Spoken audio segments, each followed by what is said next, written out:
ஓம் Saravanabhava channel வாயிலாக உங்களை சந்திப்பதில் பெருமகிழ்ச்சி அடைகிறேன்.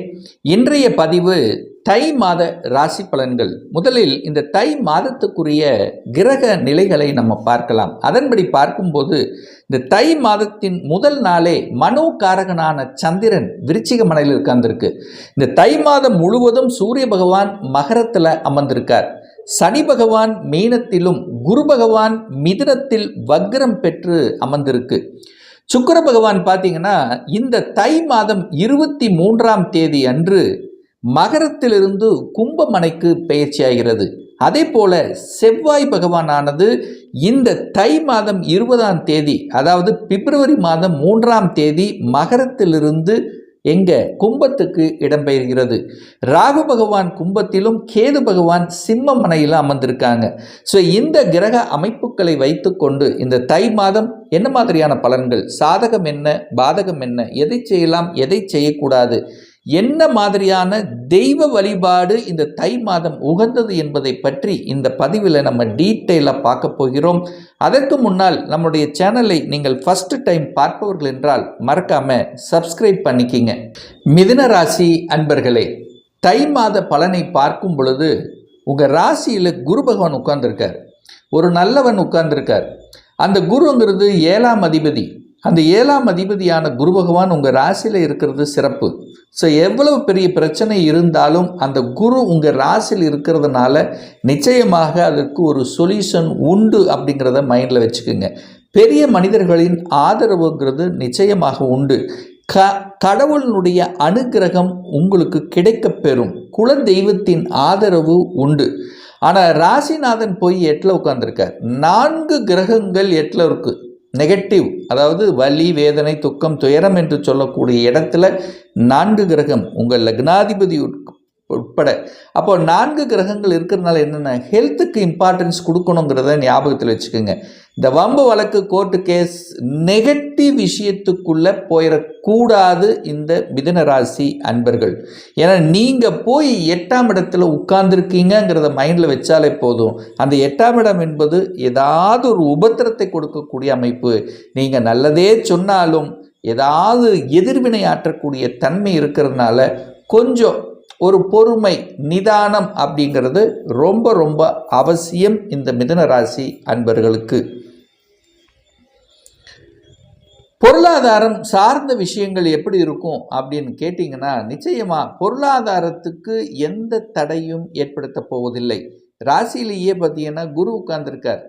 தனக்காரக கிரகம் உங்கள் தலைமையிலேயே உட்கார்ந்துருக்கு. அப்போ நிச்சயமாக பொருளாதாரம் ஏதோ ஒரு வகையில் வரும். ஆனால் பொருளாதாரத்தை கையாளுகின்ற விஷயத்தில் கவனம் அப்படிங்கிறத மட்டும் ஞாபகத்தில் வச்சுட்டாலே போதும். மற்றபடி குடும்பம் சார்ந்த விஷயத்தில் கொஞ்சம் அனுசரித்து போகணும். கொஞ்சம் கோபம், ஆக்ரோஷம் இதெல்லாமே கொஞ்சம் அதிகமாக இருக்கும். ஏன்னா செவ்வாயோடு சேர்ந்துருக்கு உங்கள் ராசி அதிபதி. அப்போ ராசி அதிபதி செவ்வாய்ங்கிறது 6ஆம் அதிபதி. செவ்வாய்ங்கிறது கோபம், ஆக்ரோஷம், அவர் அதுங்க உச்ச பலத்தோடு இருக்கார். அப்போ டக்குன்னு கோபம் தான் வரும். அது ஒரு ஆத்திரம் அப்படிங்கிற தன்மைங்கிறது இருக்கும். அப்போ எதை புதுசாக செய்தாலும் கொஞ்சம் யோசிக்கணும். அவசர கொடுக்கையாக பண்ணிவிட்டு அதுக்கப்புறம் யோசிக்கக்கூடிய தன்மையை கொடுத்துரும். அப்போனா இந்த மிதுனராசி என்பவர்கள் புதிய விஷயங்களை செய்யும் பொழுது ஒரு தடவைக்கு 2 தடவை யோசிக்கணும் என்பதை ஆழமாக மனதில் பதிய வைத்துக் கொள்ளுங்கள். 3ஆம் அதிபதி போய் 8ல் உட்கார்ந்துருக்கார். 3 என்பது மனம், 8 என்பது பிரச்சனை. அப்போது மனம் கன்ஃபியூஷனை கொடுக்கும். ட்ராவலில் கவனமாக இருக்கணும். சிறுதூர பிரயாணங்களை கொடுக்கும். சுக்கிரன் அங்கே உட்கார்ந்துருக்கார்.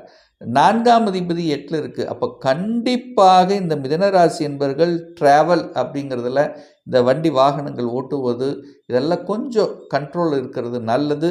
அது குறிப்பாக இரவு நேர பயணத்தை முற்றிலுமாக தவிர்ப்பது ரொம்ப நல்லதுங்கிறத மைண்டில் வச்சுக்குங்க. ஏன் இந்த பாயிண்ட்டை நான் சொல்கிறேங்கிறத முதலில் நீங்கள் புரிந்து கொள்ளுங்கள். வாகனத்துக்கு காரக கிரகமாக இருக்கக்கூடிய சுக்கிரன் போய் 8ல் மறைஞ்சிருக்கார். வாகன ஸ்தானத்தின் அதிபதியாக இருக்கக்கூடிய புதனும் போய் 8ல் மறைஞ்சிருக்கு.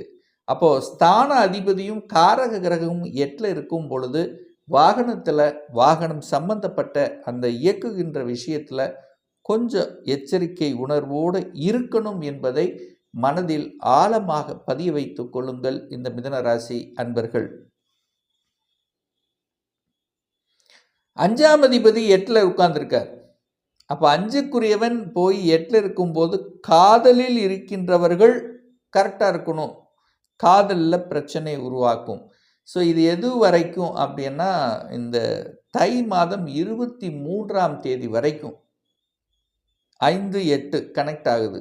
குழந்தைகளால் மன வருத்தம், குழந்தைகள் உங்கள் பேச்சு கேட்கல, ஸோ ஏதோ ஒரு சின்ன சின்ன சங்கடங்களை கொடுத்தாலும் அதுக்கப்புறம் சரியாகிரும். அப்போ என்னென்னா கொஞ்சம் விட்டு கொடுக்கணும், கொஞ்சம் மோட்டிவேட் பண்ணணும். இப்போ குழந்தைகள் அப்படின்னாலே மோட்டிவேஷன் தான் பண்ணணும். இல்லைன்னா என்ன ஆகும்னா கேட்க மாட்டாங்க. அப்போ மோட்டிவேஷனுங்கிறது இந்த காலகட்டம் அவசியம். குழந்தைகளுக்கு, படிக்கிற குழந்தைகளுக்கு மோட்டிவேஷன் ரொம்ப ரொம்ப இம்பார்ட்டன்ட். திட்டினீங்க அப்படின்னா கேட்க மாட்டாங்க. அது உங்களுக்கும் மன வருத்தம், அவங்களுக்கும் கஷ்டம் அப்படிங்கிறது. அப்போ அன்பால் புரிய வைக்க வேண்டும் என்பதை ஞாபகத்தில் வைத்து கொண்டாலே போதும் மிதுன ராசி அன்பர்கள். 6க்குரியவன் போய் 8ல் இருக்கார். 6க்குரியவன் 8ல் உச்சபலமாக இருக்குது. டக்குன்னு கோபம் வரும். 6ங்கிறது கடன், நோய், எதிர்ப்பு, பகை, வம்பு, வழக்கு, கோர்ட்டு கேஸ், நெகட்டிவ் விஷயங்கள் அடியோடு மறந்து விடுங்கள் இது தை மாதம். ஏன்னா 6க்குரியவன் உச்சபலமாக இருக்கார். உங்கள் எதிரி வலிமையாக இருக்காங்க அப்படின்னு நீங்கள் புரிஞ்சுக்குங்க, அவ்வளோதான். அப்போ உங்கள் எதிரி, உங்களுக்கு யார் எதிரியாக இருக்கிறார்களோ அவர்கள் வலிமையாக இருக்கிறார்கள். ஆனால் அதே சமயத்தில் வெற்றி என்கின்ற தன்மையும் உங்களுக்கு உண்டு. 6ஆம் இடம் என்பது வேலையை குறிக்கக்கூடிய இடம். அப்போ வேலையில் வெற்றி உண்டு. வேலை யாருக்கும் கிடைக்கல, வேலை அப்ளை பண்ணி காத்து கொண்டிருக்கக்கூடிய இந்த மிதுன ராசி என்பர்கள் இந்த தை மாதம் உங்களுக்குண்டான, உங்கள் படித்த படிப்புக்குண்டான, உங்களுடைய ஸ்டேட்டஸ்க்குண்டான வேலை கண்டிப்பாக கிடைக்கும். இதில் எந்தவித மாற்று கருத்தும் கிடையாது. ஏன்னா 6க்குரியவன் வலிமை பெறுகிறார். 6ங்கிறது வேலை, வேலை வலிமை பெறுகிறது, அதிகாரம் வலிமை பெறுகிறது, அட்மினிஸ்ட்ரேஷன் கொடுக்கும், மெடிக்கல் சார்ந்த விஷயத்தில் நாட்டத்தை கொடுக்கும், மறைந்துள்ள சில விஷயங்கள் மூலமாக நன்மைகள் கிடைக்கும். மறைந்துள்ள விஷயங்கள், ஏன்னா நீங்கள் போய் 8ல் இருக்கிறீங்க. அப்போது மறைந்துள்ள விஷயத்தை தோண்டி எடுக்கக்கூடிய அமைப்புகளை கொடுக்கும். அதாவது என்ன சொல்ல வரேன்னா, ஒரு கவுன்சிலிங்கிறது உங்களுக்கு நல்லா வரும். மற்றவர்களை விட உங்களுக்கு இப்போ கவுன்சிலிங் சொல்லி மற்றவர்களை திருத்துவது அப்படிங்கிறது கரெக்டாக இருக்குது. ஆனால் உங்களுக்கு ஒரு வழி வருதுன்னா அது சொல்கிறதுக்கு கேட்குறதுக்கு ஆள் இருக்க மாட்டாங்க. இதில் தான் உங்களுக்கு வழி. அப்போ மற்றவர்களின் வழியை போக்கக்கூடிய விஷயத்தில் நீங்கள் ஒரு இதாக இருப்பீங்க, ஒரு ஊன்றுகோலாக இருப்பீர்கள் அப்படிங்கிறத நம்ம எடுத்துக்கலாம். சார் சுப விஷயங்கள் நடக்குமா? குரு 7ஆம் அதிபதி, 7ஆம் அதிபதி உங்கள் ராசியில் இருக்கார், 7ஆம் இடத்தையே பார்க்கிறார். ஸோ இதெல்லாம் நல்ல தை மாதம் திருமண விஷயத்தில் சக்ஸஸ் தான். திருமணம், சுப காரியங்கள் இதெல்லாமே செய்து கொள்ளலாம். இதில் எந்த ஒரு தடையும் இருக்க போவது இல்லை. ஏன் சொல்கிறேன்? 7ஆம் அதிபதி உங்கள் ராசியில் உங்கள் தலைமையிலேயே உட்கார்ந்துருக்கார், 7ஆம் இடத்தையே பார்க்கிறார். தன் வீட்டை தானே பார்த்து வலுப்படுத்தக்கூடிய அமைப்பு இருக்கிறதுனால சுப காரியங்களுக்கு எந்த தடையும் இல்லை இந்த தை மாதம் இந்த மிதுன ராசி அன்பர்களுக்கு. பாக்யாதிபதி 9ஆம் அதிபதி தான் பாக்யாதிபதி. அப்போ ஒருத்தருக்கு ஒரு பிரச்சனையை தீர்க்கிறது, ஒருத்தருக்கு ஒரு காம்ப்ரமைஸ் ஆகணும் அப்படின்னா குரு வேணும், பாக்யாதிபதி வேணும். இந்த 2 பேர்த்தால தான் உங்கள் பிரச்சனையை தீர்க்க முடியும். ஸோ அந்த விஷயத்தில் சனி பகவான் 10ஆம் இடத்துல தான் உட்கார்ந்துருக்கார். அப்போ அது ஒரு தொழிலில் இருக்குது, ஒரு பிரச்சனை இருக்குன்னா அதை பேசி தீர்த்து கொள்ளலாம், தீர்த்து கொள்வதற்கு சாதகமாக இருக்கிறது. அப்போ சனி அப்படிங்கிறது பாக்யாதிபதியும் அவரே, 8க்குரியவனும் அவனே. அப்போ ஒரு பாக்கியத்தை அனுபவிப்பதற்கு ஒரு போராட்டம் என்பது கண்டிப்பாக இந்த மிதுனத்துக்கு இருக்கும். போராடாமல் பாக்கியம் கிடைக்காது. ஏன்னா 8க்குரியவனும் அவனே, 9க்குரியவனும் அவனே. அப்போது உங்கள் பாக்கியத்தை அனுபவிப்பதில் ஒரு அவமானம் சந்தித்துத்தான் அடுத்த நிலைக்கு போவீங்க. ஸோ அவமானம் இல்லாமல் இந்த மிதுன ராசி என்பது கண்டிப்பாக இருந்திருக்காது.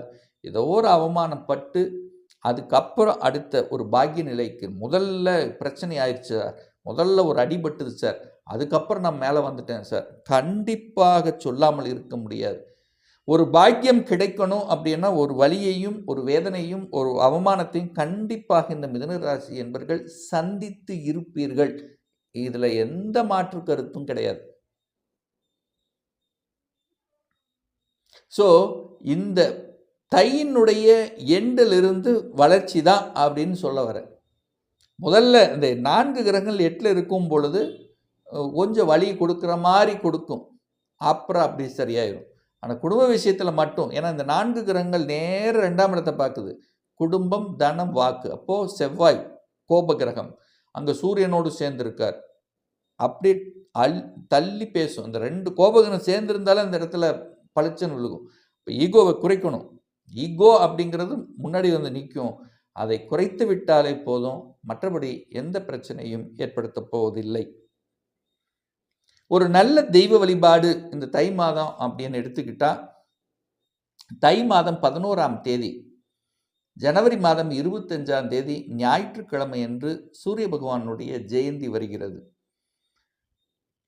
அன்றைய நாளில் நவ கிரகத்தில் இருக்கக்கூடிய சூரிய பகவானுக்கு சிகப்பு நிற வஸ்திரத்தை அணிவித்து சிகப்பு மலர்களால் அர்ச்சனை செய்து 9 நெய் தீபம் ஏற்றி வழிபட்டு வந்தீர்கள் என்றால் நிச்சயமாக உங்களுடைய முயற்சிகள் அத்தனையும் ஜெயிக்கும்.